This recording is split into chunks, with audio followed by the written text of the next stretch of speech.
दोस्तों आज की इस वीडियो में भी हम कुछ चर्चा करेंगे कुछ ब्रेकआउट स्टॉक्स के बारे में, पर आज का वीडियो थोड़ा सा डिफरेंट होगा। देखिए यूजुअली होता क्या है, जैसे हमारा ये चैनल नया है तो आप जैसे लोग जो ब्रेकआउट स्टॉक्स के बारे में जानना चाह रहे हैं उनके पास में ये वीडियोस रिकमेंडेशंस के थ्रू पहुंचता है, और इसको पहुंचने में कभी कभार 2 दिन 5 दिन या हफ्ता या 10 दिन या कभी कभार इससे भी ज़्यादा टाइम लग जाता है। और ऐसे में क्या होता है, जो हमने पिछले वीडियोस में करा है, जो स्टॉक्स में रिसेंटली ब्रेकआउट हुआ है, हम उनको आपके सामने एनालाइज करने के लिए आपके सामने रख देते हैं। और चूंकि वीडियो आपके पास में काफी टाइम बाद पहुंचता है, तो ऐसे में क्या होता है, कुछ स्टॉक्स जो होते हैं उनमें, फॉर एग्जांपल लास्ट टाइम हमने जो वीडियो पोस्ट करा था उसमें एक स्टॉक था काइटेक्स, जो कि 3 सेशंस में ऑलमोस्ट 60% का रन अप ले चुका था। तो इस बात को ध्यान में रखते हुए हमने इस वीडियो में क्या किया है कि हम उन स्टॉक्स को पिक कर रहे हैं जो 3 स्टॉक्स हैं अभी राइट नाउ जो ब्रेकआउट के नजदीक हैं, पर ब्रेकआउट अभी हुआ नहीं है। तो इस वीडियो में हम क्या करेंगे, हम पूरा पैटर्न के बारे में डिस्कस करेंगे, कहां पर ब्रेकआउट बनता है उसके बारे में चर्चा करेंगे, क्या स्ट्रेटेजी होनी चाहिए, और ये सारी तमाम बातें हम इस वीडियो में डिस्कस करेंगे ताकि आप बेटर वे में इक्विप्ड हो उस तरह की मूवमेंट्स को वॉच करने के लिए, एनालाइज करने के लिए या उनसे बेनिफिट लेने के लिए। और हमेशा की तरह से एक डिस्क्लेमर आप ध्यान रखिएगा दोस्तों, इस वीडियो का पर्पस किसी तरह की कोई रिकमेंडेशन देने का नहीं है। ये वीडियो प्योरली एजुकेशनल और इन्फॉर्मेशन पर्पस के लिए बनाया जा रहा है। तो चलिए शुरू करते हैं। तो दोस्तों पहला स्टॉक है हमारे लिस्ट में डैन नेटवर्क्स। डैन नेटवर्क्स में देखिए आप क्या देखेंगे, अभी रिसेंट में पीछे अप्रैल 2024 से एक पहले पैटर्न बन रहा था जो कि एक रेंज बाउंड था और एक चैनल में ट्रेड कर रहा था। जैसे कि आप देखेंगे जहां मेरा कर्सर है, यहाँ से ये स्टॉक ऑलमोस्ट 46.5 से रिट्रेस करता था, यानी यहाँ सपोर्ट लेता था, और 54.60 पर 54.60 रुपए पर रजिस्ट करता था। फिर सेम यही होता है, दोबारा से एक बार फिर तकरीबन इसी जोन में एक बार रिट्रेस करता है, इसी जोन में एक बार दोबारा से रजिस्ट करता है, फिर इसी जगह आप देखेंगे रजिस्ट करता है ऑलमोस्ट, फिर इसी जगह पर थोड़ा सा नीचे जाकर या इसी रेंज के अराउंड ये सपोर्ट लेता है, और इसके बाद में एक शार्प ब्रेकआउट होता है जो कि हम देख सकते हैं इस बार पर। मैं थोड़ा जूम कर देता हूँ, यानी इस बार पर जो कि ब्रेकआउट की एक रिक्वायरमेंट होती है स्ट्रॉन्ग बार, जो कि इस बार में आपको देखने को मिलेगी।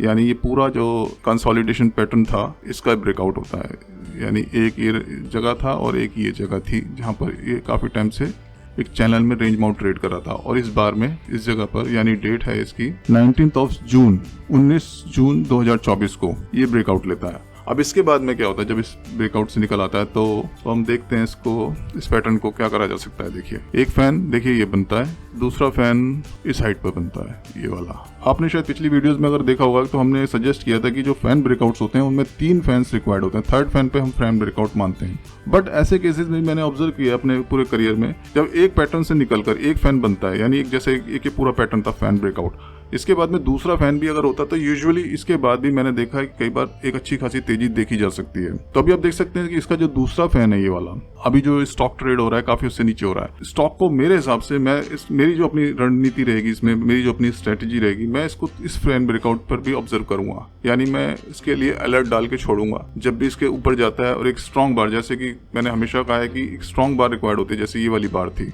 ऐसी एक स्ट्रॉन्ग बार हमें रिक्वायर्ड होगी। उस टाइम पर मैं क्या करूंगा, सेम जो मैंने लास्ट वीडियोस में शेयर किया है, मेरी स्ट्रेटजी ये हो सकती है, अगर मेरे पास उस टाइम पे फंड्स अवेलेबल हुए तो मैं उसी बार का, जो भी उसी बार का लो होगा, मैं उसका स्टॉप लॉस रखूंगा, अगर उसके नीचे क्लोज हो जाता है मार्केट, और उसके ऊपर मैं ट्रेड करूंगा। इसका टारगेट मेरा समवेयर अराउंड 66 के राउंड रहेगा उस टाइम पर, शॉर्ट टर्म टारगेट। और इसके अबव अगर कोई अच्छे पैटर्न्स बन रहे हैं उस टाइम पर, तो मैं इसमें ट्रेलिंग स्टॉप लॉस के साथ भी ट्रेड करूंगा। क्योंकि सबसे बड़ी बात क्या है, देखिए इसमें आप समझिए, ये स्टॉक राइट नाउ जो ट्रेड हो रहा है टेक्निकली भी काफी अच्छा पैटर्न बना सकता है आगे चल के फ्यूचर में, बट राइट नाउ जो ट्रेड हो रहा है ये अपनी जो बुक वैल्यू है उससे भी काफी डिस्काउंट पे ट्रेड हो रहा है। पर यही पैरामीटर पे देख के मैं कभी स्टॉक नहीं परचेज करता हूँ, ना रिकमेंड करता हूँ किसी को। तो आपसे भी मैं सजेस्ट करूंगा कि आप इस पैटर्न को वॉच कीजिए, और आपको अगर लगता है, अपनी प्रैक्टिस आप करना जानते हैं, आपको टेक्निकल एनालिसिस आता है, और आप ऑब्जर्व करते हैं कि आप अपने ही ट्रेड पर खुद रिस्क ले सकते हैं, तो आप ट्रेड कर सकते हैं उस टाइम पर।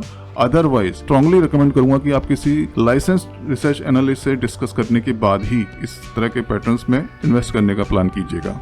और दूसरा स्टॉक है दोस्तों हमारी लिस्ट में सेशर साइज पेपर। हो सकता है मैं कुछ प्रोनाउंस गलत कर रहा हूँ, तो आपके पास में लिखित रूप में भी आ रहा होगा इसका पूरा नाम। इस स्टॉक में भी देखिए परफेक्ट एक फैन ब्रेकआउट का पैटर्न बन रहा है, जो कि अभी ब्रेक नहीं हुआ है। क्या है देखिए, आज ट्रेडिंग डे में यानी 21 अगस्त को हम लोग इसको रिकॉर्ड कर रहे हैं। आज इस फैन के आसपास, क्योंकि मैंने कल इसको ऑब्जर्व किया था, कल ये काफी दूर था और एक अच्छी खासी रेंज बढ़त बनाए हुए है, पर अभी चैनल ब्रेकआउट नहीं हुआ है। हो सकता है आपके पास में जब तक वीडियो पोस्ट होके पहुंचे माइट भी और माइट नॉट भी इसको ब्रेकआउट कर चुका हो। अगर ब्रेकआउट कर चुका हो तो मेरी ऐसे फैन ब्रेकआउट में हमेशा से ही, जैसे लास्ट वीडियोस में भी आप देखेंगे, वही रणनीति होती है कि जो फैन ब्रेकआउट का सबसे पहली जो रिक्वायरमेंट है वो एक स्ट्रॉन्ग कैंडल होनी चाहिए अगर स्ट्रांग है तो फिर मैं उसके नीचे का ही लो को टाइम में मेरा जो स्टॉप लॉस होता है वो उसी बार का लो जो होता है उसका स्टॉप लॉस को अगर उसके नीचे बंद हो जाता है उस लो के नीचे, तब मैं उससे एग्जिट करने का प्लान करता हूँ। अदरवाइज मैं उसमें बना रहता हूँ। और इसका जो टारगेट मेरा अपना हो सकता है, वैसे जैसे फर्स्ट टारगेट तो 383 का आ रहा है, बट ऐसे फैन ब्रेकआउट में मैं, क्योंकि जब भी ब्रेकआउट लेगा 355 से 360 65 के अराउंड में लेगा, तो इसके बाद में मैं इस हाइट के लिए तो मैं ट्रेड नहीं करूँगा 380 के लिए।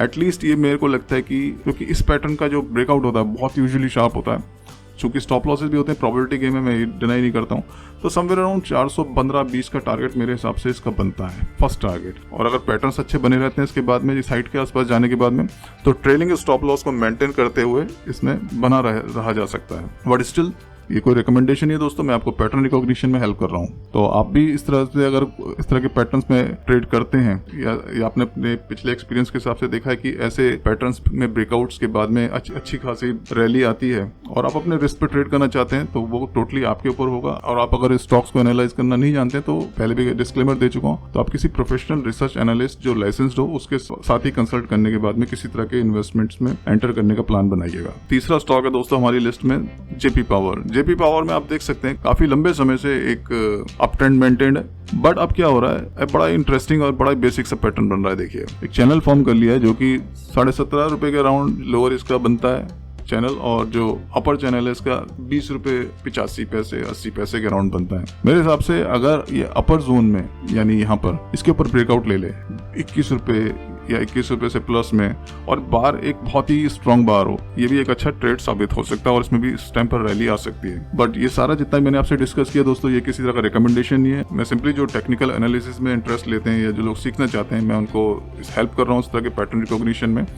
और इस तरह के पैटर्न्स में अगर आप भी पाते हैं कि एक अच्छा खासा ब्रेकआउट के बाद में एक अच्छी खासी रैली आती है, तो अभी जैसे मैंने शेयर किया था वीडियो के स्टार्टिंग में, अभी किसी तरह का भी ब्रेकआउट मोस्टली नहीं हुआ है जब हम इस वीडियो को रिकॉर्ड कर रहे हैं 21 अगस्त 2024 को। तो ऐसे में अगर आप पाते हैं कि वाकई में आपको इस तरह के ट्रेड्स में प्रैक्टिस करनी चाहिए, आपने पीछे किया है तो आपका एक्सपीरियंस है कि ऐसे ट्रेड ब्रेकआउट्स के बाद में तेजी आती है, तो इस तरह के जोन्स में जो कि अभी ब्रेक नहीं हुए हैं इनको वॉच करना चाहिए। समय आने पर अगर ट्रेड करना बनता है तो ट्रेड भी करना चाहिए। तो दोस्तों आज के वीडियो में इतना ही। उम्मीद करता हूँ कि आज की जो छोटी सी टेक्निकल एनालिसिस की एक मास्टर क्लास थी छोटी सी, इससे आपको काफी कुछ सीखने को मिला होगा। इसके अलावा अगर आपका खुद भी किसी स्टॉक्स के बारे में राय है कि उसके बारे में चर्चा की जाए, उसके बारे में डिस्कस किया जाए, तो मैं आपसे सजेस्ट करूंगा कि तो आप उस स्टॉक का नाम कमेंट सेक्शन में डाल दीजिए। तो उस पर्टिकुलर स्टॉक के बारे में अगर कुछ लोग और भी पूछते हैं तो डेफिनेटली हम लोग उसके बारे में वीडियो बना देंगे। तो आज के वीडियो में इतना ही। Thanks for watching.